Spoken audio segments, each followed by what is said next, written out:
Charles II, o rei deformado e enfeitiçado. Se você acha que sua família tem problemas, espera conhecer os Habsburgo.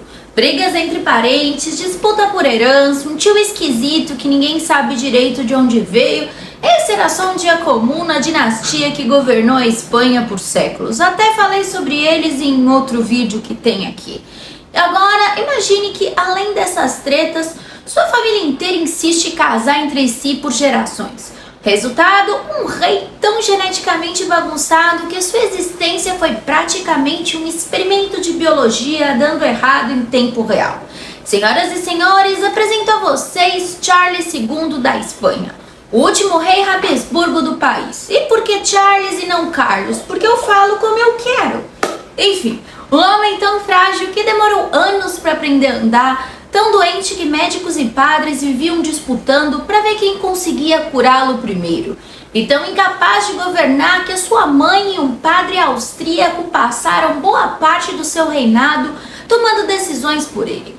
E como se não bastasse, quando a medicina da época não conseguia dar um jeito nos problemas de saúde do rei, a corte espanhola encontrou uma explicação perfeita: feitiçaria. Sim, enquanto a genética gritava, parem com os casamentos entre primos, a Espanha respondia com, rápido, traga um exorcista. Agora você deve estar se perguntando, como alguém assim foi parar no trono de um dos impérios mais poderosos da Europa?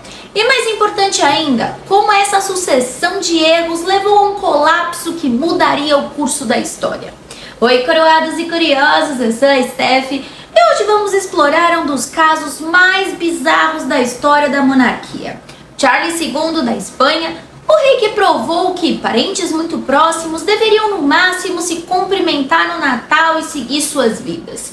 Então, já pega o seu café e se prepara, porque essa história envolve doenças misteriosas, casamentos arranjados, impotência, intrigas políticas e uma guerra que matou centenas de milhares de pessoas. No final, os Habsburgo perderam a coroa e a Espanha precisou se reinventar para sair do buraco. Essa história parece um misto de tragédia e comédia involuntária. Então hoje vamos destrinchar o legado bizarro do Charles II da Espanha, o rei que chamavam de o enfeitiçado. E o coitado não tinha nada a ver com isso. Sabe quando alguém te diz para não namorar um primo? Pois é. Os Habsburgo ouviram esse conselho, deram uma risada nervosa e continuaram fazendo isso por séculos. A nobreza sempre teve essa obsessão por casamentos arranjados para manter o poder dentro da família. Mas os Habsburgo levaram essa tradição a um nível completamente novo. Para eles, escolher um parceiro era basicamente olhar ao redor da própria casa e apontar para alguém na sala de jantar. Ei, você vai casar com seu tio? Ou que tal aquela sua prima de segundo grau que está solteira? Parece absurdo, pois era exatamente assim que os Habsburgo resolviam suas alianças políticas. Agora, imagina repetir essa estratégia por 200 anos seguidos. O resultado você pode ver aqui do lado. Um verdadeiro desastre genético, uma árvore genealógica que mais parecia um círculo do que uma árvore genealógica. Se você quiser saber mais sobre eles, aqui a gente tem 2 vídeos sobre os Habsburgo e essa bagunça genética. Enfim, para vocês terem uma ideia do nível da bagunça, enquanto uma pessoa normal tem 8 bisavós, o Charles tinha apenas 4. Isso porque seus ancestrais apareciam tantas vezes na mesma linhagem e a família parecia um loop genético infinito. Se a genética fosse um baralho, os Habsburgo estavam jogando com um monte de cartas repetidas. E foi assim então que nasceu Charles II, um rei com uma lista de problemas de saúde tão intensa que os médicos da época não sabiam nem como começar.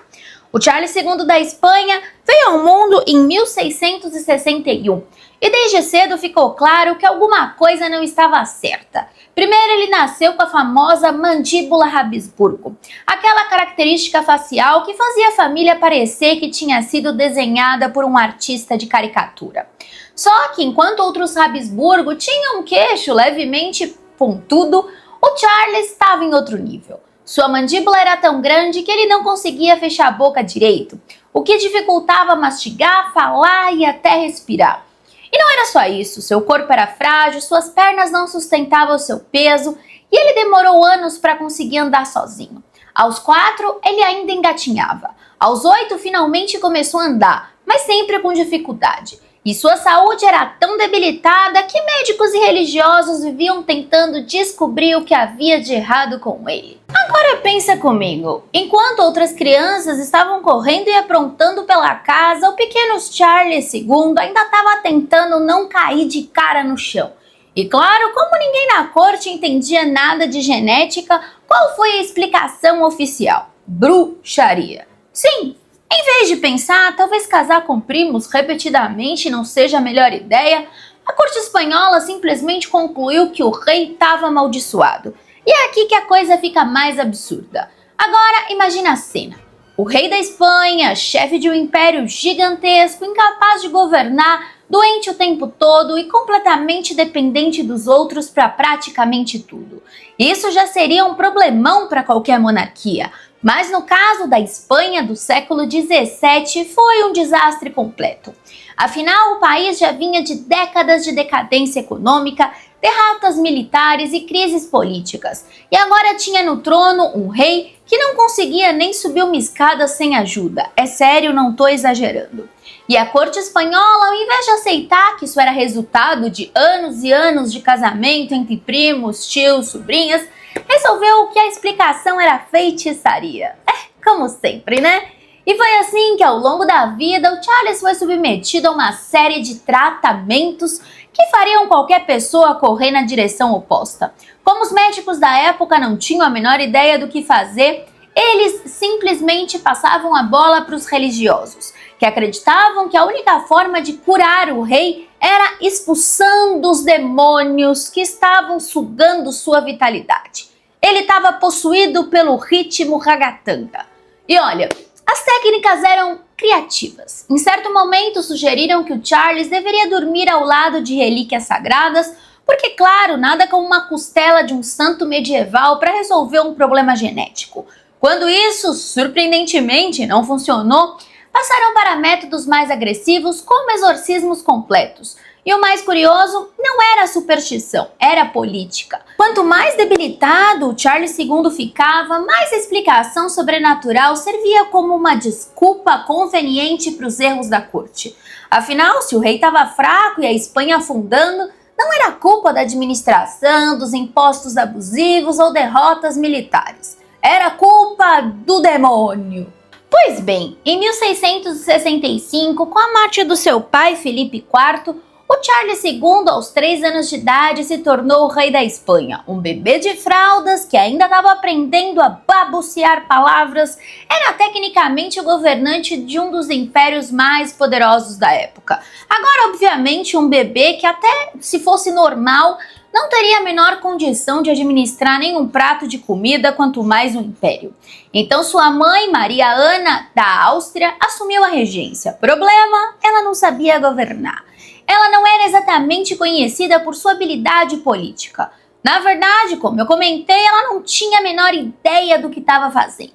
Insegura, facilmente manipulável e dependente de conselheiros, a rainha regente logo se viu perdida no meio do caos político e econômico da Espanha. E para piorar, quem realmente mandava no governo não era ela, era o padre Johann Eberhard, um jesuíta austríaco e confessor pessoal da rainha, que acabou se tornando a pessoa mais poderosa da Espanha. O que podia dar errado?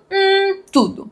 Não demorou para a nobreza espanhola perceber que a Espanha estava sendo administrada como numa zona. As decisões políticas eram tomadas por um jesuíta que não entendia nada de governo, nem espanhol era, enquanto a Maria Ana distribuía favores aliados incompetentes e o pequeno rei continuava bebê, frágil e doente. O descontentamento cresceu rápido e o homem viu a oportunidade perfeita para agir. João José da Áustria, meio-irmão bastardo do Charles II e um dos generais mais populares da época. Agora pausa para reflexão. Se você está vendo seu país ser destruído por má administração e um padre estrangeiro assumir o controle, o que você faria? Reclamar no Twitter? Não existia. Fazer um abaixo-assinado na internet? Também não. Ou organizar um golpe de Estado e marchar até a corte exigindo mudanças? Bingo! João José da Áustria, que era experiente em batalhas e tinha apoio de vários nobres e militares, reuniu suas forças e deu um ultimato para Maria Ana. Ou ela demitia o padre, ou ele tomaria o governo à força. Sem apoio suficiente para proteger o seu confessor, a rainha não teve escolha. Em 1673, ele foi exilado e enviado para longe da Espanha.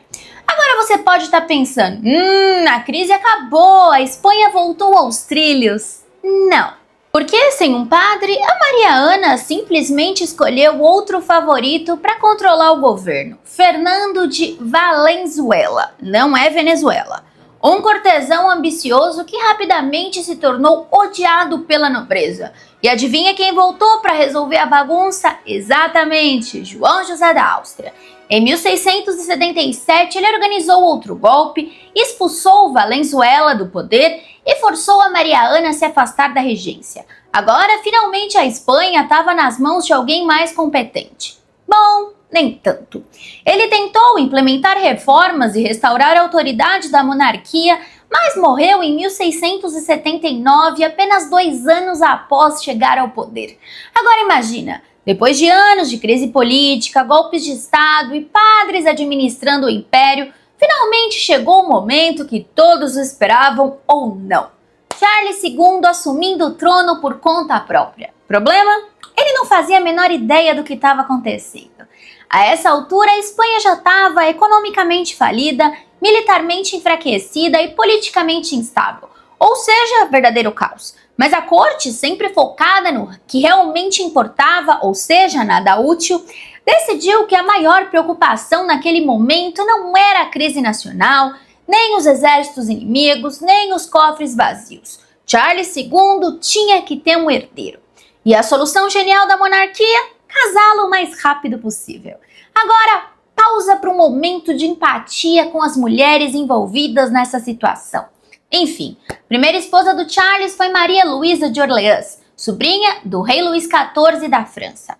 A ideia era fortalecer a aliança entre a Espanha e a França e garantir um herdeiro o mais rápido possível.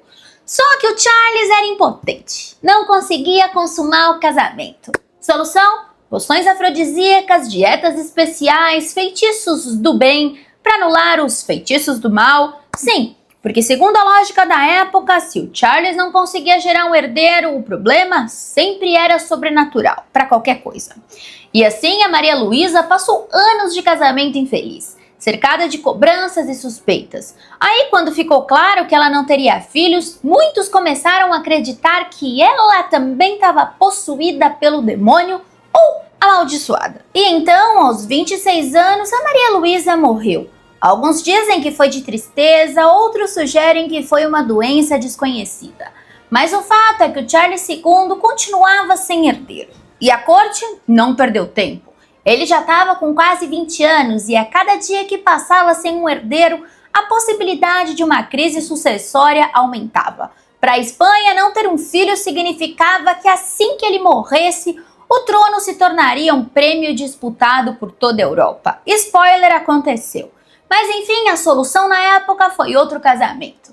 Nesse segundo casamento, os conselheiros do rei escolheram Maria Ana de Neuburgo, da Baviera.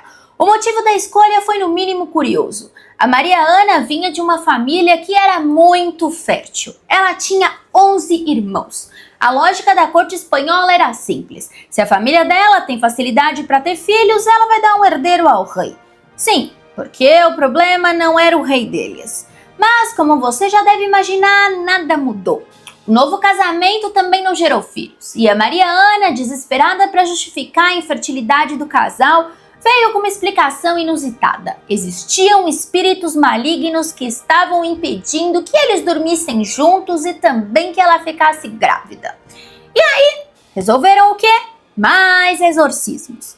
Aí, ao invés de médicos e cientistas tentando descobrir a causa real da infertilidade, foram mais padres entonando orações, queimando ervas e jogando água benta nos aposentos reais. E o pior, isso durou anos. O Charles II estava envelhecendo, sua saúde piorava a cada dia e o império continuava em colapso. Sem herdeiros e sem força para governar, era apenas questão de tempo até que sua morte desencadeasse um dos maiores conflitos da história da Europa. E adivinha?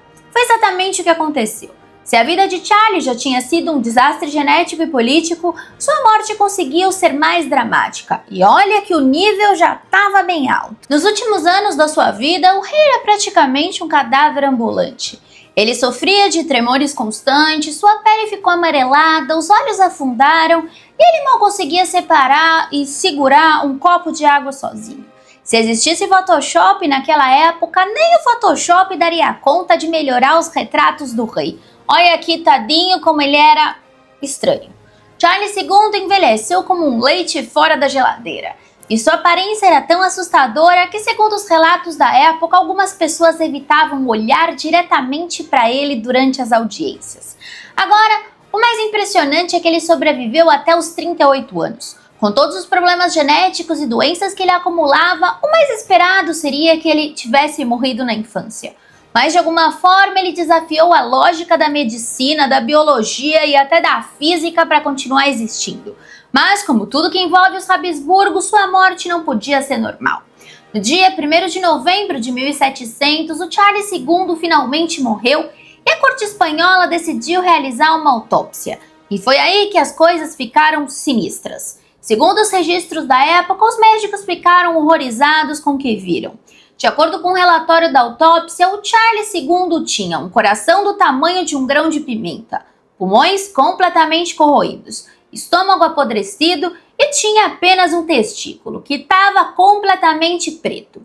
Agora uma pausa para uma pergunta. Como alguém conseguiu viver 38 anos com esse estado de saúde? Porque honestamente, Charles II, coitado, foi um verdadeiro sobrevivente. Qualquer outra pessoa com essa condição já teria morrido muito antes, mas ele resistiu por quase 4 décadas, mesmo sendo tratado com poções duvidosas, exorcismos e relíquias de santos, ao invés de medicina de verdade. Mas agora vem a grande questão, será que essa autópsia foi real ou exagerada? Porém, vamos lembrar de um pequeno detalhe. O Charles II morreu sem filhos, e isso significava que o trono espanhol estava vago. E todo mundo queria pegar para si. Era como uma liquidação de Black Friday, só que em vez de televisões, o prêmio era um império inteiro. E quem estava de olho nesse trono? Basicamente todo mundo. De um lado tínhamos a França de Luís XIV, que queria colocar o seu neto Felipe de Anjou no trono espanhol. Do outro, a Áustria, que achava que o trono deveria ir para um Habsburgo. E no meio disso tudo, Inglaterra, Holanda e Portugal, que não queriam deixar a França ficar ainda mais poderosa. E adivinha o que aconteceu? Uma guerra gigantesca. A Guerra de Sucessão Espanhola foi um dos conflitos mais brutais da Europa. Duração, 13 anos. Mortos, centenas de milhares. Motivo? Esse rei geneticamente condenado que não deixou um herdeiro.